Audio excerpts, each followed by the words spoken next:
Non-residents having to pay a bit more cash to use recreation facilities in Swift Current has been a topic of conversation with both non-residents and residents alike.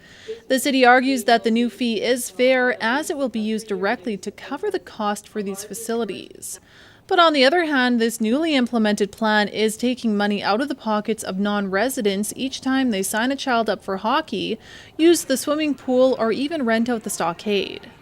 The issue was discussed Monday night at Swift Current City Council. Swift Current Mayor Jerrod Schafer says the city is willing to reverse this decision, but only if surrounding municipalities are willing to pay a levy that will make up for the lost funding from non-residential fees.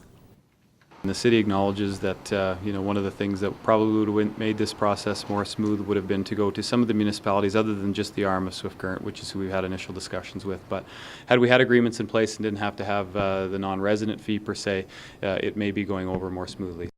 After requesting other surrounding municipalities be involved with paying the levy, the RM of Swift Current is scratching their head over the city's decision. We had asked him on numerous occasions if they would get all the RMs involved, not only the RM of Swift Current. And I'll just quote a letter that I got from the mayor dated September the 13th, 2010, and it reads, I quote, "We hope the RM of Swift Current number 137 would agree to some payments on behalf of their residents without concerning themselves with agreements between the city and other rural municipalities," end of quote. And I just wonder what changed what was the change of heart.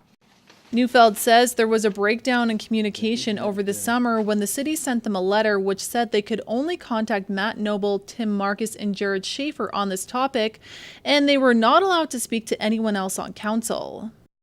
We were really surprised to have a letter like that come out of City Hall how are we ever going to get along?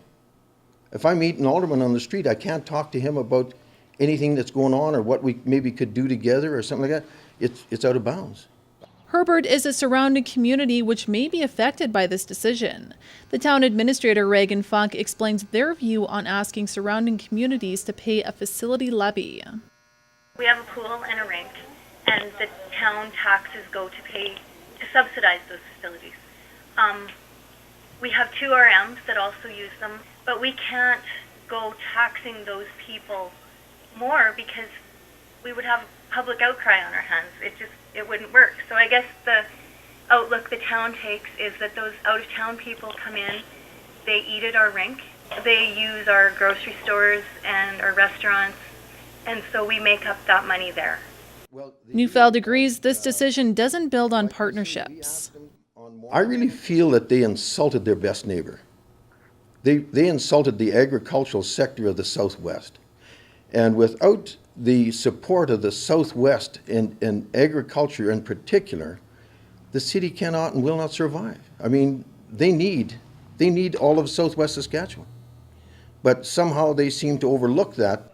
Schafer says this decision is based on sustaining recreation facilities.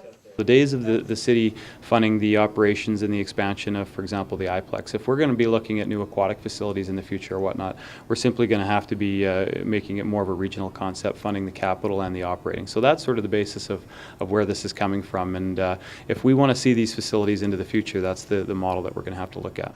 This is an ongoing issue in the region, but if the fees are eliminated, non-residents who have paid additional fees for activities such as hockey will have their money refunded. For Southwest TV News, I'm Kara Rapke.